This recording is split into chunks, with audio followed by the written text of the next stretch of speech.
कोकणात स्थानिक स्वराज्य संस्थांच्या निवडणुकीदरम्यान नारायण राणे यांच्या पुत्रांमध्ये वादंग निर्माण झालेला तो अवघ्या महाराष्ट्राने पाहिला।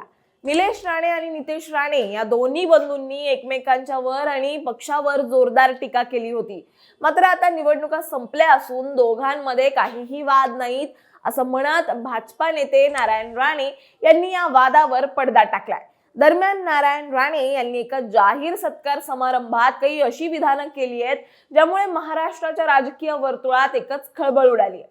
नारायण राणे यांनी त्यांच्या भाषणातून थेट निवृत्तीचे संकेत दिलेत। त्यामुळे दशकांपासून आक्रमक राजकारण करणारे आणि विरोधकांना वेळोवेळी धडकी भरवणारे भाजपचे ज्येष्ठ नेते नारायण राणे खरंच आता सक्रिय राजकारणातून निवृत्त होणार का असा प्रश्न आता उपस्थित झालाय।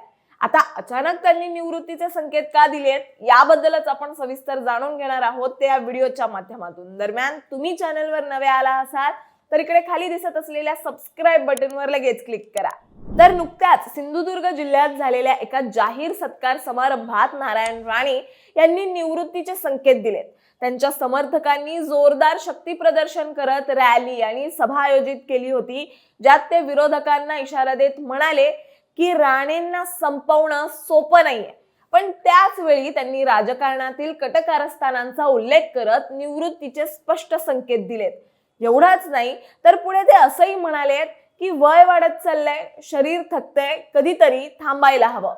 त्यात आता दोन्ही मुलं निलेश राणे आणि नितेश राणे राजकारणात स्थिरावली आहेत। ते आता विकासात्मक राजकारणाची धुरा सांभाळतील। मी त्यांना सांगेल नांदा सौख्य भरे।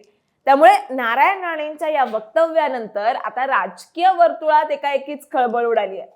आता नारायण राणे यांनी अचानक का निवृत्तीचे संकेत दिलेत तर याची पार्श्वभूमी पाहिली तर ते अपेक्षितच होतं।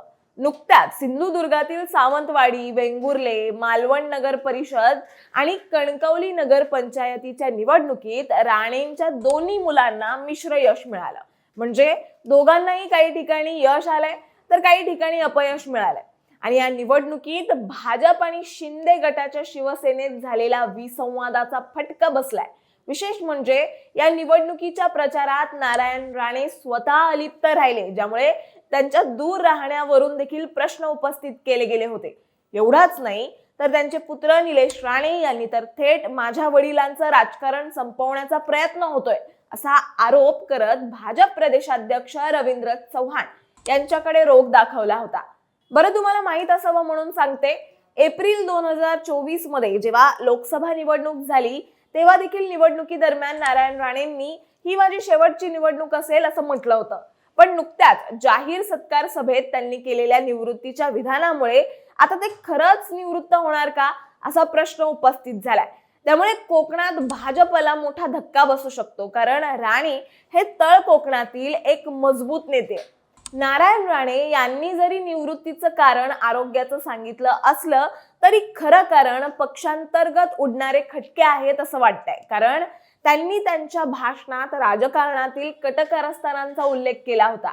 राजकीय विश्लेषकांच्या मते नारायण राणे यांचं निवृत्ती घेण्यामागचं खरं कारण पक्षांतर्गत सुरू असलेला कलह आहे। भाषणात ते म्हणाले देखील होते की राजकारणात कटकारस्थान सुरू आहेत, त्यात भाजपमध्ये रवींद्र चव्हाण यांच्यासारख्या नेत्यांशी नारायण राणेंचा असलेला वाद अवघ्या महाराष्ट्राला माहिती आहे। त्यामुळे रिटायरमेंट घेण्यामागे हे देखील एक कारण असू शकतं असं म्हटलं जात आहे। शेवटी काय, नारायण राणेंच्या या विधानामुळे कोकणच्या आणि राज्याच्या राजकारणात भविष्यात मोठे बदल होण्याची शक्यता वर्तवण्यात येते। तुम्हाला याबद्दल काय वाटतं हे आम्हाला कॉमेंट्समध्ये नक्की सांगा आणि अशाच माहितीपूर्वक व्हिडिओ बघण्यासाठी लगेचच सबस्क्राईब करा प्राईम टाइम महाराष्ट्राला।